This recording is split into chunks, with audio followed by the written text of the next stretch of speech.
Hello, dear victims, and welcome back for the second episode of the Endarkened podcast. This is your host, Shadow Master, and I'm joined once more by my co-host, the Acolyte. In our first episode, we delved into the depths of psychological horror with the viewing of the film You'll Never Find Me. Psychological horror is often more palatable to the horror layman and runs in the same subgenre as such classics, including Psycho and Silence of the Lambs. This week, after the Acolyte's appetite was whetted with that light fare, we're going to be going into something far deeper, something involving psychological torment and dark deeds. The two films we'll be reviewing in this podcast episode are Micheal Powell's Peeping Tom and John Carpenter's Cigarette Burns. Peeping Tom originally came out in 1960 to the shock and horror of many, and Cigarette Burns is the 8th episode of the first season of Masters of Horror. Both of these films share thematic concepts that are very intriguing, I believe, within the horror genre, and even relate to a paper I once wrote, a thesis paper for my graduate degree. So I do have a little bit of an expertise specifically in these two films, and wanted to share that information with my student. Peeping Tom follows a killer with deep-seated inadequacy issues as he tries to find his way in the world and make something of himself. Cigarette Burns follows a film archivist and enthusiast played by Norman Reedus, who is trying to find a film the only known public viewing of which has driven an audience to murderous rage and violent suicide. Both of these films connect themes that I used in a paper written a long time ago during my graduate degree days, entitled The Guilt-Destructive Drive, the Heroism of Suicide, and the Masochism of Survival. Peeping Tom opens with a view of the protagonist's eye. This eye, as we learn in the study of horror theory, represents the eye of the voyeur, the eye that subjects whatever it sees to itself, and also to its assaultive gaze. Credit for this part of the theory goes to Carol J. Clover, who is responsible for the theoretical work Men, Women, and Chainsaws, Gender in the Modern Horror Film. As we see Mark's eye, we also notice that it is juxtaposed, both in Carol J. Clover's book and in the film, with the logo of a production company represented as a bullseye being pierced by an arrow. This represents the fact that the eye is penetrated while it also penetrates. It is the assaultive gaze of the viewer who seeks to view disturbing content, but also the eye that is violated by the vile content that we hereby witness. Yes, vile content indeed. I noticed the movie uses a lot of the first-person perspective to force you into the shoes of the killer, make you commit the actions that he is committing. That is in fact true, and that is something we are going to delve into much more a little bit later on in this podcast episode. We are actually going to talk about how we feel the sting of inadequacy alongside this killer and alongside even the audience members in Cigarette Burns. Something very interesting happens in both films that we're going to talk about. But for now, continuing on with this idea of the assaultive gaze introduced by Clover, I'll mention the important fact that Mark Lewis, who is the protagonist in Peeping Tom, is subjected by his father to frightening events intentionally. He becomes the subject himself and is attacked by the assaultive gaze of his father, who was a psychologist trying to study fear. We learn in this case that Mark also starts viewing his life as a film, and he even considers the film footage of his mother's death to be a sequence. He refers to it as the last sequence after viewing it with Helen. This is important to note because he is attempting himself to create a horror film just as his father did. His father was creating fearful images by scaring him as a child. I do want to mark that. That's important. It was as a child that this happened to him, so the trauma is very deep-seated for Mark. And now he tries to subject others to fear. So he is the subject of the horror film that his father was making, in a sense, and now is trying to capture fear in a way to complete his father's work. He is trying to match up to his father. And we even see that there's a psychologist in the film later introduced to try to catch the killer once they notice that there's some murders that have occurred, who says that Mark has his father's eyes. Mark is, it appears in the movie, he's sitting in a director's seat. He wants to be the director. Yes. Instead of a subject. That's right. He is seeking to take the fact that the assaultive gaze was used to make him subjected to something or to feminize him in a sense, and to now project that feminization onto victims. So he wants to capture fear. His fear as a child was something that his father tried to capture, and now he is trying to capture it perfectly. So the themes of feminization and emasculation, that was very present and obvious in this film. How often and present are they in a lot of other horror film? It's essential, absolutely essential. You'll often see themes of killers feeling feminized and attempting to feminize others. The theme of the final girl, which is present in umpteen slashers, is about a woman masculinizing herself. This is all in Clover's theory, by the way, to destroy the killer with, a masculinized female that he would fear because of his own having been emasculated. So this film does it a little bit more cleverly than your common slasher, although at some point we will be addressing those too, especially through the subgenre of neo-slashers.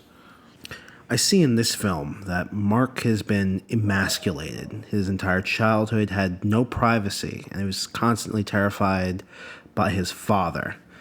And I can see how he would want to force that humiliation and weakness onto others, such as the women that are his victims in the film.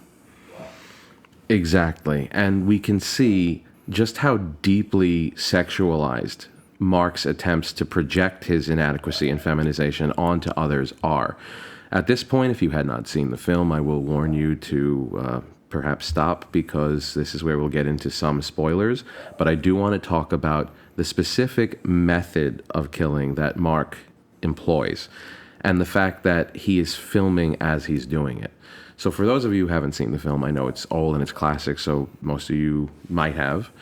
Mark has a blade attached to one of the legs of his camera, which he extends, we'll talk about that in a second, as he is moving onto the victim with the camera. So the camera comes closer to the victim as the blade is coming closer to them, and then they die as the blade penetrates them, and the camera witnesses their shock and their fear filming it, trying to complete, again, his father's work. This is his way of doing it.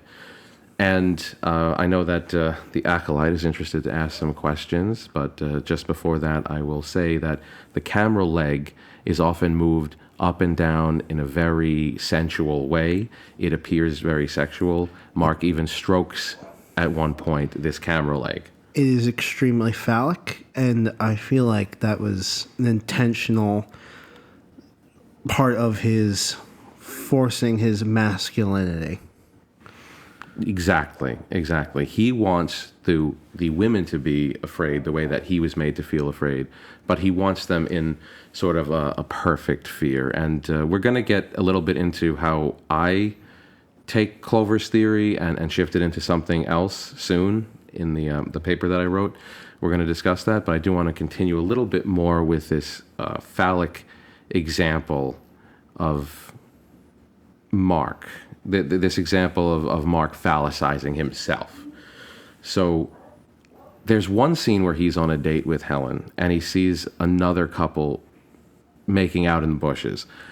He doesn't even pay attention to Helen here. He actually stares to his left, like he's more interested in being a voyeur than being with a real woman. And he goes instinctively to reach for his camera and finds it not there. Meaning, when aroused, the camera is a substitute for his masculinity, and now he feels a sense of castration without it. I also do want to mention here that in addition to being a horror director with a flair for realism, Mark films or takes pictures of women for the purposes of selling adult content. And one of them, at one point, calls Mark a documentary and a half. I think that this statement is sort of telling because it leads us to think about the fact that Mark literally is a documentary. He is a documentary created by his father, but he is a documentary and a half because the documentary that he himself is trying to create, his creative work, is yet still incomplete. And this ties back into him trying to complete the work of his father, trying to capture fear more perfectly. We also know that this is difficult because we get hints throughout the film, such as on the set of an actual film that Mark is also working on. The director tells the star, the female lead, to try to look stunned. Try to look stunned. And it is very difficult to achieve, only eventually achieved through her witnessing one of the bodies that Mark has left behind.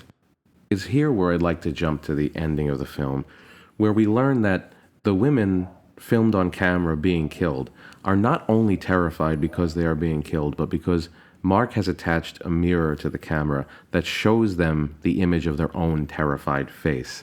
This comes into play as telling us that it is our own fear that is most frightening to us, which Mark says in the film, but I want to point out also resonates with us as an audience insofar as it shows that the images of characters we relate to on screen are in a way images of our own fear that are terrifying. And this makes horror cathartic in a sense. It lets us practice being afraid without really being in danger. Here's where I'll start to get into to my own theory, where it's not purely about sexual inadequacy or feminization, but rather also the fact that there is a sense of guilt when we feel inadequate. There is a sense of lack or a sense of not being good enough, of course. And what certain horror films allow us to do with this, and Peeping Tom is certainly a prime example of this, is to safely destroy that inadequate self. And that is why Mark ultimately only ever lives up to his father's example by killing himself. He essentially lets himself get caught by the police, giving him no way out, and then captures the image of his own fear when he commits suicide, a heroic suicide, if you will, because he's destroying what he believes is a weak, worthless self, and only in doing so is able to become worth something, the very thing he's been trying to become worth the entire film.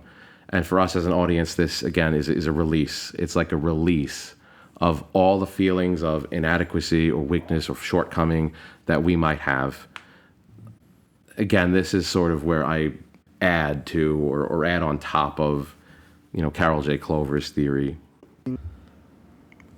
Mark ultimately feminizes himself by penetrating himself with his own blade, but in so doing, in a sense, masculinizes himself by overcoming fear.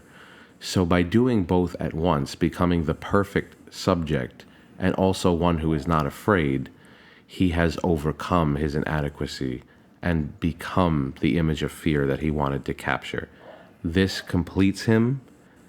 This makes him someone that we can look to as a surrogate in destroying inadequacy, in destroying the part of ourselves that we do not like or perhaps feel guilty about having. As far as the masochism of survival portion of the discussion, his act of living with this torment consistently, of constantly feeling worthless. I can relate. I think we all can to a certain extent. And also the police showing up, acting as a sort of substitute paternal figure to witness Mark's triumph is part of what makes the ending of this film so special. I know at this point you have a lot of different questions and ideas that you want to talk about related to horror, and we're here to address and open up that discussion. Okay, looking at the film's location, and several of his victims are, I guess we just call them sex workers now. Indeed. The I see like a Jack the Ripper connection. And it's how often does horror like to mimic things like that, like real life in that sort of sense? Well, I'm glad you brought that up because that even takes us back to our original first episode in a sense that a lot of serial killers most likely have either a God complex, inadequacy issue, mixture of both. And Jack the Ripper was also known for consistently killing women. So it's an interesting connection to make with this film. Maybe this film is even trying to make some commentary about the Jack the Ripper killings. I do think that horror certainly takes its themes from reality in what scares us, both about ourselves and about the world around us. And it makes it into these films to scare us, to kind of help us get over it. And in the case of this film, even scare us to the point of wanting to destroy what we see is worthless about ourselves. And the next film is going to go even deeper into that and talk about the overall shortcomings of humanity itself and how perfidious it can be. I've seen like in this movie they had a lot of wordplay and puns and double entendres. Yes. Such as Mark says, one of Mark's co-worker, he doesn't have friends. He at best has a stalking victim. It's about right. He says to Mark, do they think they'll catch you? And he says, oh, they will. They're very clever. Now, of course, in the film, they're referencing Mark trying to film the investigation that the police are doing into him. Just into Mark. And I do think it's very clever. How often is the use of wordplay and double entendres and the like used in horror? Very frequently, and as of late, mostly comedically. But to great effect. I also noticed that Helen's mother, who is blind in the film, and at one point she comes up into a secret laboratory. It feels like it's his film studio, Mark's film studio. And his viewing room. His viewing room. And upon discovering that his latest killing had not been captured correctly, lamenting that he must kill again, he tries to kill Helen's mother. And upon doing it, she has her own spiked cane for helping her walk and points it at Mark. Sort of like she is also masculine. That's a brilliant catch, and I'm glad you brought that up. And then he tries to kill her, but as he brings his camera to her to try and penetrate her neck, she's not looking at the camera. She can't look at the camera. She's blind. It's like he can't capture her. It's like he's been defeated by her inability to be captured. Yes, and I think this takes us back to our first point about the film, actually. I'm so happy you brought this up, and this is very, very, very awesome point. She is blind and therefore cannot be penetrated by vile images or visual causes of fear. And because of that, in this film's mechanic, she becomes masculinized. And her behavior is very masculine, too. She knows where Mark is all the time. She doesn't trust him. She looks down on him. She is an image of masculinity for the fact that she cannot be penetrated. And the cane is just proof of that. Yeah, and someone masculine can't penetrate someone masculine. That would be gay. It certainly would be. And I think now is a good time to discuss the other film we watched, John Carpenter's Cigarette Burns, which was from Season 1, Episode 8 of The Masters of Horror. Yes, and the film, which, once again, just to recap quickly, is about a man named Kirby Sweetman, played by Norman Reedus, who is dispatched by a film collector. We'll just say that about him now. Such a sweet man. Indeed. Both of them. To find an infamous film, a French film entitled La fin absolue du monde, or The Absolute End of the World. The only public showing that this film has had, to our knowledge at the beginning, is to a crowd that subsequently went mad and violently destroyed each other and themselves.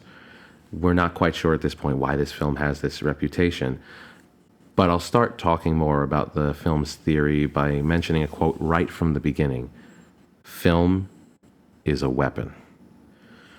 We get further examples of this type of thinking later on when the fictional critic within the film, A.K. Myers as he's called, says that La fin absolue du monde was a bullet fired into the collective brain pan, and that we dare filmmakers to affect us, but not go too far.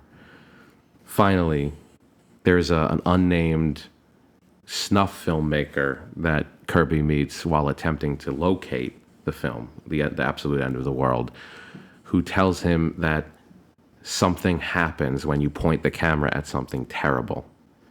The film gains power.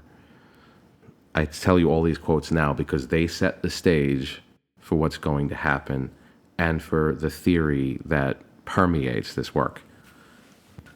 The director of La Fin, Hans Bakovic, he's quoted as saying, "Narrative is dead." And that quote comes up several times in the film. How does that quote relate to horror? So, and this is just from knowing and experiencing horror for a very long time and kind of applying it to the end of the film. I believe that this is meant to tell us that horror is about effect. It's about the psychological effect that the images we see and the sounds we hear have on us, even if there isn't necessarily a coherent plot. Like La Fin, for example, doesn't have a coherent plot. A very important theme, but not a coherent plot. And Bellinger, who originally dispatched Kirby to find the film for him, says that it's not a film, it's the coming attractions of the soul. I think that kind of links up with this and keeps with that theme throughout the movie, that this is supposed to tell us who we are, but not necessarily through a narrative. Right now, I will take the chance to say to any of our viewers who may have seen Peeping Tom, but not Cigarette Burns, that we are going to be going in depth on the themes and plot of that film. So if you would like to stop listening in order to not hear the spoilers, now would be the time. So they cut the wings of an angel off? And there we have it, right there, right out the gate. Yes. that is one of the first scenes in the movie is that. Although we do learn later that this is, in fact, a real angel. Not someone who acted as an angel, not someone who even maybe through the magic of the film's power became that identity, which perhaps is hinted at. But as we learned from that snuff filmmaker that I mentioned before, this is a divine being, a being with the blood of God flowing through its veins. This is a real angel mutilated by mankind at the height of its depravity. And you were saying before about the about like emasculation and feminization. Like this is sort of like trying to castrate God, trying to spit in God's face. Yes, excellent point, and even something that I hadn't really gone into as much except for on the castration anxiety angle. And I think that there's a double meaning here where the castration anxiety is 100% present and very, very visceral.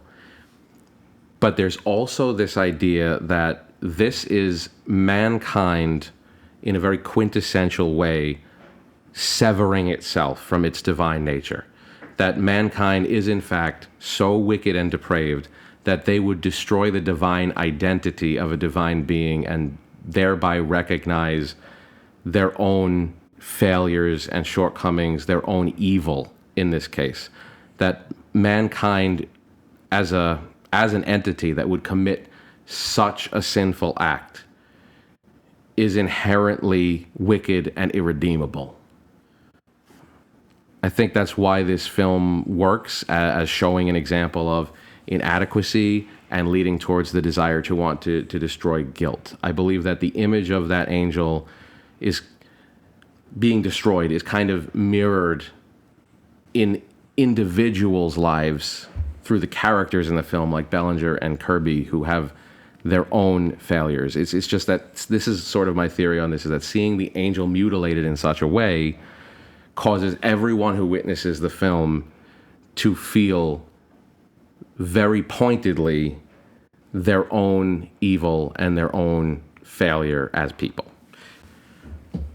So is that why throughout the film they say film is a weapon? I think so. I think film is a weapon. It's almost taken more literally because it's something that destroys people, but I think it's a weapon specifically for the guilt inside people and for the guilty. Yeah, we're shown guilt, like Kirby's guilt of Annie's suicide, his wife, his father-in-law forcing his guilt onto Kirby, and Bellinger, who is implied to be a Nazi. Yeah, I do want to say just a quick word on that. Is you do see this wealthy German man who says, "I've done terrible things in my life," at least twice in the film, standing next to this emaciated, chained, weakened being. And I believe that there is most definitely a World War II Holocaust connection in this film to imply that Bellinger is of supreme guilt for his deeds throughout his life. The emaciated being I'm speaking about, by the way, is the angel after the severance of his wings, when he is left completely powerless. So Bellinger actually has this holy being mutilated, alive, still in his possession. Yeah, I'm starting to think he might be a Nazi. Just a tad. Little bit of one. Probably. And let's address Kirby's guilt for a second. I mean, we obviously know that it's about the fact that his wife Annie committed suicide. And the reason I bring this up too is to show that Kirby is also afflicted with guilt and so destroys himself eventually. He fires a bullet into his own head. As I say in the paper, he reupholstered his skull. Yes, Kirby ended up really bringing the room together with that. Just a little bit in solidarity with the first film too. I want to say that there is a certain sense of sexual inadequacy that also kind of follows Kirby, because the loss of a spouse or a romantic partner will signal a loss of the ability to reproduce. So it's almost like there's two things here. There's guilt over the destruction of a loved one, and also feelings of a kind of sexual inadequacy that follow along with it for him. And we sort of get a hint that the self-destruction committed by individuals who have witnessed Le Finn is about guilt from Bakovic's widow, when she says to Kirby, "Imagine what it's like wanting to do penance for something and knowing it's too late." This all kind of leads us back to the idea that what we see in horror is an image of ourselves. We are the subject of the films. We are the people with darkness inside of us who commit wicked acts, who are laden with guilt for our wicked acts and our depravity and our inadequacy. And the films being about us is also something that we get visually addressed by Carpenter is particularly one suicide I'm thinking of, which is Bellinger's. He becomes one with cinema. His lifelong love he is now together with when he jams his intestines into the projector. I didn't see that when I was watching it, but yeah, he does actually become his obsession. Yes. Literally. Yes. And his destruction becoming film is an allegory for the horror film that shows us the destruction of a version of ourselves in order for us to get a cathartic release of our guilt. Going back once again to the angel, mankind has committed the greatest sin. Each man has committed his own sins. We have committed our own sins. We have within us a desire to destroy the source of our guilt. These characters, having the balls to do what we never would, give us at least the feeling of destroying that guilt on screen. I do want to take a minute to address the meaning of the title of the film. What are cigarette burns? So in a technical sense, cigarette burns are the circles that appear as you go between frames of a film when it runs through the projector. You'll see a little, what looks like a burn mark in the corner. But in the film, we're told that you see those in a movie when something is about to happen. And it seems like we see them when the cause for a character's guilt is remembered. When Kirby is remembering Annie's suicide, or the fact that Annie's dead. Same going for Kirby's father-in-law, remembering the same thing. So this most important event to them, this thing that happened, is never leaving them. And it's remembered consistently, kind of like the way that as you move through the film, you'll see the cigarette burns as they move through life. This is a constant, overbearing idea that keeps popping up. This thing that makes them feel guilty. We also see at one point, very briefly, when Kirby is entering the elevator to go visit Bakovic's widow, he presses a button and we see that there are burn circles on his hand and arm, which to me could signify that the cigarette burns are becoming a part of him and the film itself is becoming him and he is becoming the film. I think this is meant to show us that we and he are the subjects of the film. We are the guilty ones. We harbor this feeling of self-hate over the things that we feel bad about. Him, we know, is once again because of the suicide of his wife. For us, it could be anything. But as horror makes us the subject, we are, in a sense, the film. In furtherance of this idea of us being the film or being the subjects of the film, we also hear the angel say in the beginning, we were bound to the negative like soul to flesh. In this case, he and apparently others related to the filming of Le Fin are bound to the film in such a way that they know if the film still exists within themselves because they are the film. Bakovic's widow says the film was produced by evil. Evil is evil. They are evil. Right, and I think this kind of tells us that the film is supposed to reflect humanity's badness to them. That the creators of this film are pure evil, beings who wanted to destroy humanity by showing humanity its depravity. And the film itself is the image of humanity being the image of evil and inadequacy. And I think this is kind of true of Le Fin Absolue du Monde as well as Cigarette Burns. Le Fin for, obviously, the destruction of the angel, the destruction of, divine and holy nature, the better nature within us, our better angels, you might say. And Cigarette Burns in showing us that, yes, that is what Le Fin is. And each of us individually is part of that race that would commit such a heinous act. A.K. Myers, a critic that has become obsessed with Le Fin. His entire home has been consumed by it. He says that the movie is meant to be seen. That the horror or the vision of the soul is meant to be seen. But he also says we aren't ready for it. Yes.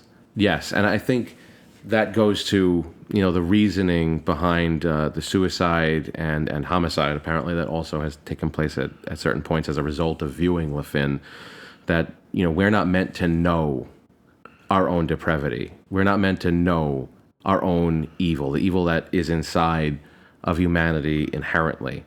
And I think when he says that it's meant to be seen, it's a way of saying that it is the truth, that suffering and destructiveness is a natural part of human life, which also kind of takes us back to a quote from the unnamed Russian man who's filming the Snuff movie, the one we actually see him film where he kills a woman in front of Kirby. And he says, I want the authentic. I want the real. I want the truth. And Kirby says, that's just murder. But perhaps what we're supposed to get from this is that mankind's wickedness and destructiveness and evil is the truth. So it is brought up in the film by A.K. Myers that horror is seen as a lesser genre of film. Do you think part of the theme of guilt in this film is the guilt of a filmmaker for making what is perceived as a lesser genre? Yes, I think we actually hear that part of the review when it's being read out loud amongst Kirby and his business associate at the theater. And it's a very interesting question, actually. I get a little bit into it in the paper, but not so much as to answer your question outright. And I think there is a sense that what they're making is inferior. Now, in recent years, we're going through what's termed a horror renaissance, where we're getting sort of Endarkening. One might say. Thank you for the plug, dear partner. Never can plug yourself too much. That's I found that can be the opposite. Yes. Back to our original question. I think perhaps because of that reputation, there is a sense of being inadequate, at least historically, among people that have filmed horror or created horror films primarily. I know famously Wes Craven hated his own work, hated that he was so good at horror. He kind of made peace with it on his deathbed as the greatest way he could have contributed to mankind, but he still kind of hated it. So I think there is something to this, that if what you can create is only something this dark, you may feel that there is something wrong with you. And that's an interesting point. And interestingly enough, I kind of addressed this question or something very adjacent to it at New York Comic Con. I believe it was either 2019 or 2018. There was a panel, and Joe Bob Briggs, the famous horror television host, was there speaking. And I had asked him a question about what he thinks of the intellectualization of horror. And he had actually voluntarily brought up Carol J. Clover's book without me mentioning it or the paper I had written in any way. So he was definitely aware of it. He kind of knew, and I kind of agree, that it can go a little far. It can be a little silly sometimes how much people will try to make an academic work of horror. But in his answer, he showed that he'd definitely given it some thought himself. And I think it's worth thinking about. So it was a very nice experience. I appreciate that he took the time to answer my question. And just going back to what you said, Kyle, I think that we're now past, to a large degree, looking at horror as an inferior genre and seeing that it has potential just like any other film genre, whether it's intellectualized or just fun. It's worth looking at. And I think as we go further down the rabbit hole of horror in future episodes, we're going to study this a little bit more. We're not always going to be this heavy on the intellectual side, although I kind of wanted to introduce you to that to show you how these themes present themselves in horror films. And I appreciate it, being able to hear some of the more intellectual parts of it, because as someone who hasn't really watched any horror film, even though I have in college studied some film and film theory, being shown that this isn't just monsters or axe-wielding maniacs killing each other, that there is thought that goes into it. Right, absolutely. And we've even seen in recent years some horror movies have gotten Oscars, like Get Out Jordan Peele got an Oscar for having written the script for that. And that's just one example. That movie actually did come out around the turning point of horror being able to be considered more quote unquote legitimate by the serious film people. So with that, we'll wrap up this episode, and I do want to invite all of our dear victims back for next time when we will be asking the question, why horror, by viewing the documentary of that very same name. Why horror indeed. Okay, I think that about does it for us, and we will be glad to see you next time as we travel ever deeper into the darkness. I have been Kyle Fallon, the Acolyte. And this is Michael Bistreich, the Shadow Master, creeping off into the bleakness.